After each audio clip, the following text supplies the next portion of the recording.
And welcome to this edition of Baseball Central, everybody. My name is Gershon Rabinowitz. The transition from a pro career to a post career is a very difficult one in baseball. Some players are unsure of what they want to do and how to approach it. But one guy is making a second career in broadcasting after a long career in professional baseball, both in the minors and in the major leagues, and that's Nelson Figueroa, who is now the studio host for the New York Mets in his first year with SNY, and it's an honor to have you on. Thank you very much. It's an honor to be here. Nelson, you were born and raised in Brooklyn. What was it like for you to be able to have everything come full circle, being part of the Mets organization and calling some games with the Brooklyn Cyclones?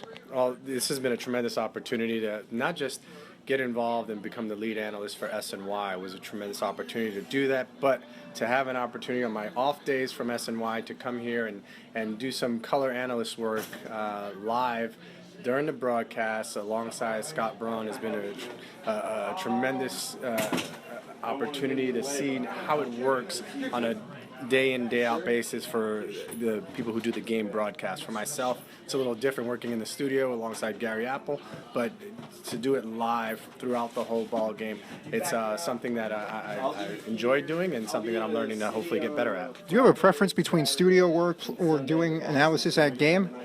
I'm very comfortable doing both right now since this is so new to me. I think in the beginning it was hard just because the transition being so fresh of playing from baseball and knowing all the Mets players. So it makes it very difficult to kind of be around the players and be around the ballpark and not being able to put on a uniform. So that made the studio part of it a little bit easier.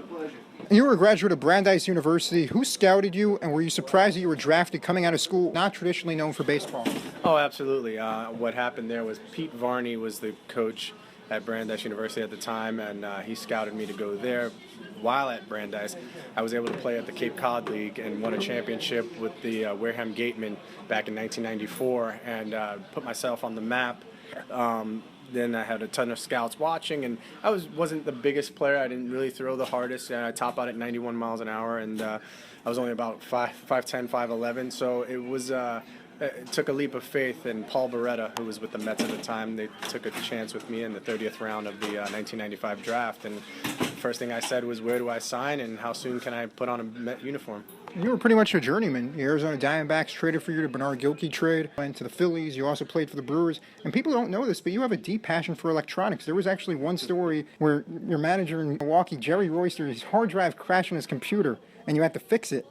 Where did you develop this hobby, and could you have envisioned working in the field of electronics if baseball did not pan out? Absolutely. That was one of my first loves because my dad was an electrician. So at a very young age, I saw him be able to take things apart and see all the wires and have the inner workings of electronics, and I fell in love with it then. I wanted to be an electrical engineer, actually, when I went to Brandeis. The program had been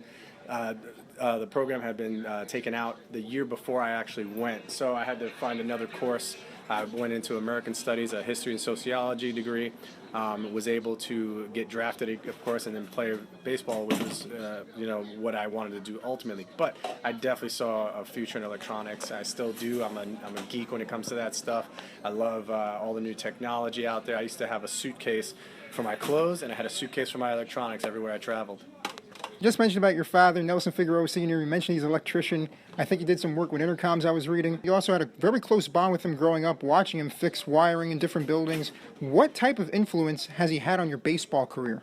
Well, he taught me from day one about hard work. I was an apprentice, not paid, of course, but I used to go with my dad every Saturday and see, what he did for a living. And so watching him, he was such a hard worker, did everything possible to get the job done. I've seen him climb up and down dumb waiters when you couldn't get to the basement using other methods. He climbed down the dumb waiter to get himself down into the basement to see what was wrong with the wires. Even if it was one doorbell for a little old lady, he would stay there all day to make sure that everything was working properly. And he was the kind of guy that you could trust in your home when nobody was home. And so there's a lot of values that I've modeled my life after learning from my dad. Similar to baseball in a way, persistence, trying to fix things, trial and error with a lot of it. So do you see some parallels between what your father did and also playing baseball for as long as you did? Oh, absolutely.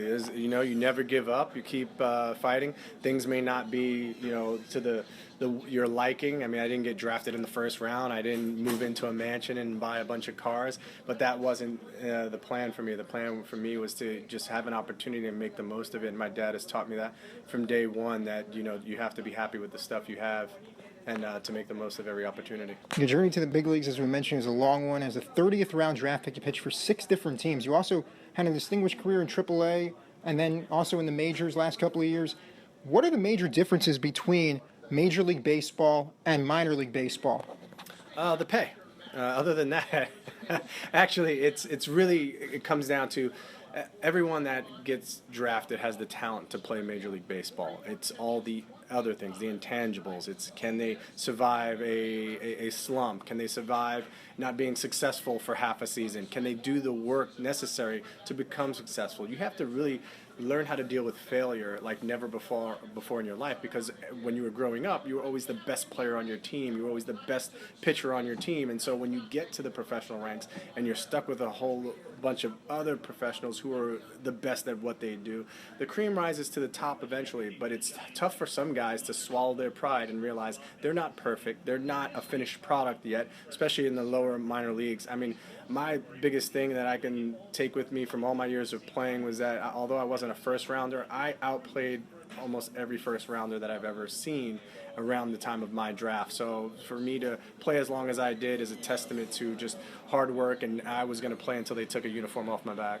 Playing deep into your 30s in the 2009 season, the highlight of your Major League career was probably the complete game shutout the final day of that season, the first ever in the history of Citi Field. What memories of that day do you have?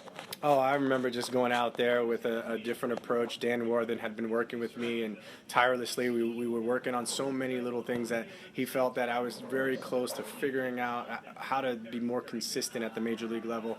We worked on different grips and things like that. And I said, you know what, today's the last day. I'm just going to trust the grips that we've been working on. I'm going to go out there and just challenge hitters, and I'm going to go out there and then, try and use my breaking ball in a different way than ever before. And it just, everything clicked all at the same time. I remember, that in that game, Lance Berkman had said to one of the infielders, he said, I think he's cheating today because his ball's doing something different. And I remember from that day on, I said, well, if you get somebody like Lance Berkman to give a praise like he must be cheating, then it actually was working. So I credit Dan Worthen a lot for that game. And later in your career, you returned to AAA. You were pitching at Pawtucket, had a fantastic season, winning a Governor's Cup. The team recently announced plans to move Adam McCoy Stadium and to move to Providence. Were you surprised when you heard about that news, and what impact does that team have in minor league baseball? Oh, well, that team is that's a very iconic team in that area of the globe. I mean, you're talking about Pawtucket Red Sox. They're synonymous with the Boston Red Sox. Everybody loves their Paw Sox. The history is very rich, very deep. So to hear that they were moving out of McCovey Field, that's one of these things where the newer ballparks and people want bigger, better, and newer. So it's a shame, because that is definitely one of the more fun places to play. It's a different kind of ballpark. It's a different kind of feel. The fans always turn out there, and it's a sold-out park. And I was very lucky and very fortunate to win a championship with them. Mets are currently in first place in the National League East. It's been pretty impressive, especially since the trade deadline. Most runs scored in the month of August. What impressions have you had of this club this season, and what areas of improvement does the team need to make if they expect to reach the postseason? Well, I've been very impressed with this team's resiliency throughout the season. There's been so many ups and downs. You lose David Wright early on. You lose, they've lost so many pitchers. You lost Mejia twice to suspension. Goodell did a great job. There's been so many subtractions and new additions to this team that along the way, this team has bonded together to ride the storm, and now when everything seems to be working out, it's because that they weathered the storm together. So now here we are in August, and they're still in first place, and this team is going to get stronger with the addition of David Wright soon. You got Steven Matz coming back, you got Goodell coming back, and the one thing that's plaguing the team right now is a lack of a seventh-inning bullpen guy, because Clippard and Familia right now can't do it all on their own. There needs to be a bridge guy that can get those key 3 outs in the 7th inning. And this was your first time seeing the Brooklyn Cyclones, the Staten Island Yankees, seeing the Lowell Spinners. What were your impressions of certain players? Which players stood out for you, and what was it like covering minor league baseball in the hometown that you grew up in Brooklyn?